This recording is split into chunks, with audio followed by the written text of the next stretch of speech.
ஐயோ!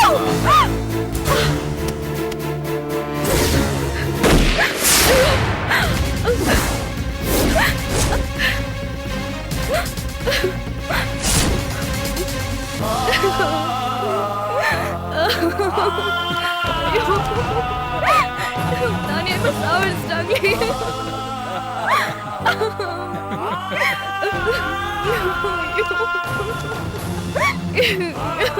எழுந்துடுறா, நான் கீர்த்தி வந்திருக்கேன்.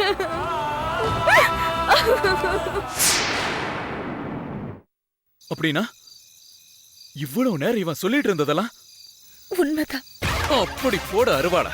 அப்பா, நான் சொல்லல, கடைசியில பூனை வெளியில வந்துருச்சு பாத்தீங்களா? அப்ப அவனுக்கும் உனக்கும் கோவாவுல நடந்த கல்யாணம் உண்மைதான்.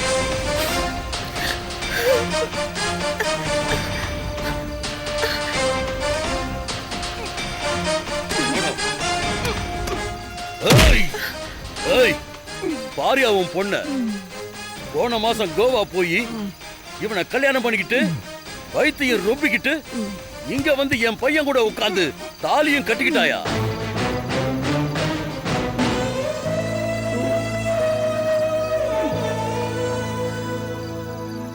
என்னப்பா அப்படி பாக்குறீங்க? என்னடா நம்ம பொண்ணு நம்ம மானத்தை வாங்குற மாதிரி இப்படி ஒரு காரியத்தை பண்ணிட்டு வந்து நிக்கிறாளேன்னு பாக்குறீங்களா? உங்க கதை எல்லாம் ஜனங்களுக்கு தெரிஞ்சா போக போறது உங்க 2 பேரோட மானம் தானே. வாய மூடிக்கிட்டு சும்மா இரு. நீ வாயை திறந்து ஒண்ணும் ஆக போறதில்ல.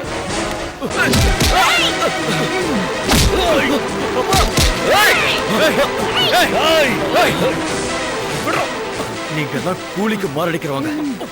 வீணா உயிரை விட்டுறாதீங்க. மரியாதையா போயிடுங்க. போ சொல்லுங்க. போடா, போமா, போங்க. என் பையனை ஒண்ணு பண்ணிடாதடா. மாமாவோட நாட்டை அவுத்து விடு. அவுத்து விடு.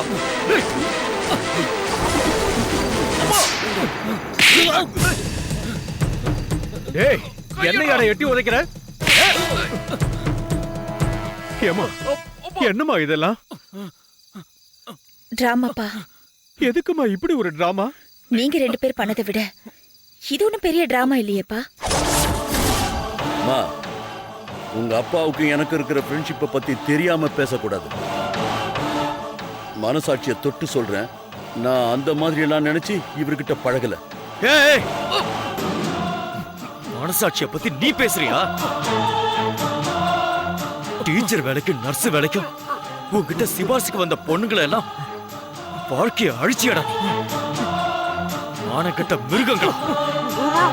ஒரே பொண்ணு அப்பனும் பொண்ணும் தொடர்றத கேட்டாலே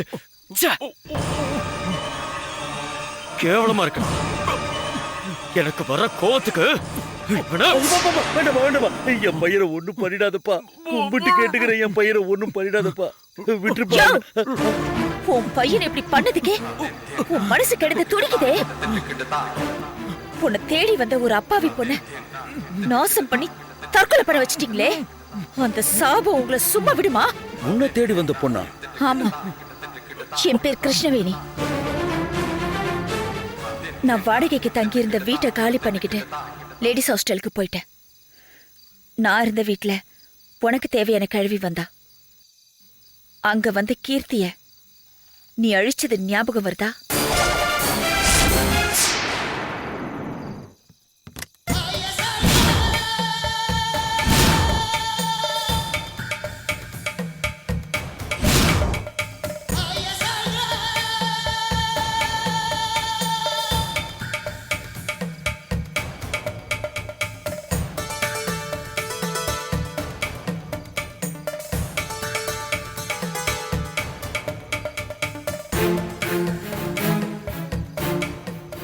என்ன பொண்ணு மயக்கத்துல இருக்கு? அது போதை ஊசி போட்டிருக்கா, அதான் இப்படி. ஆனா பொண்ணு ரொம்ப சூப்பர், கைப்படாத ரோஜா. என்ன நான் சொல்றது? சரி, நீங்க போங்க. போகும்போது கதவு மூடிட்டு போங்க. தலைவரே போங்க.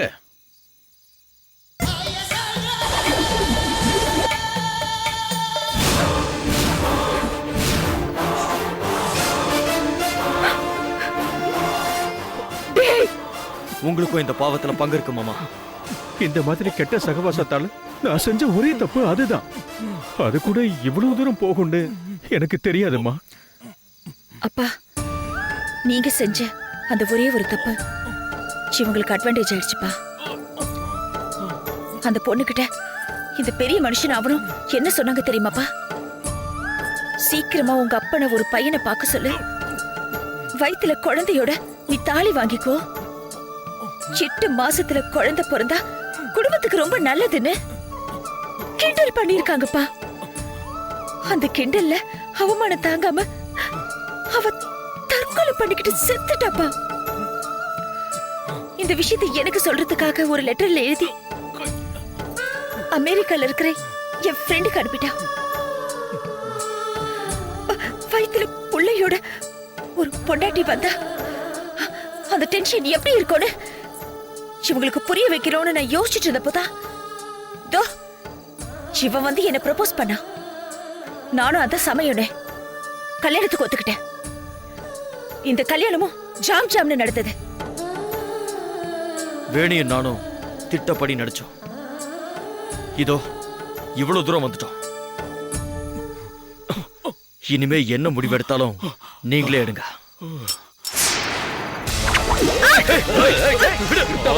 அழுத்து அறுத்துருவேன். ஏய் மவனே, போய் துப்பாக்கி எடுத்துட்டு வா. உங்க 3 பேரையும் சுட்டு கொல்லணும். சரிப்பா, சொன்ன கேளு. வேண்டாம், யாரா நீ? மவனே, வேணி, உனக்கு ஒண்ணும் ஆகல?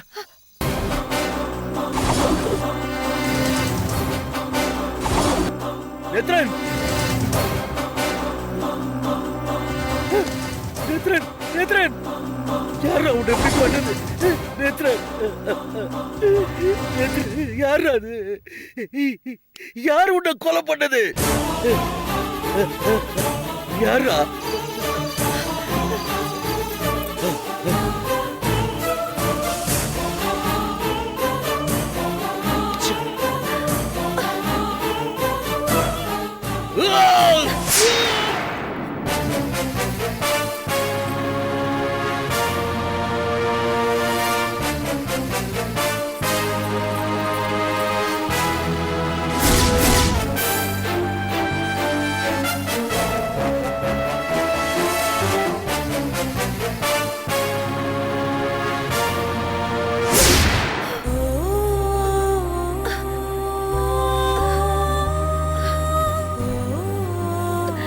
வேணி, வேணி,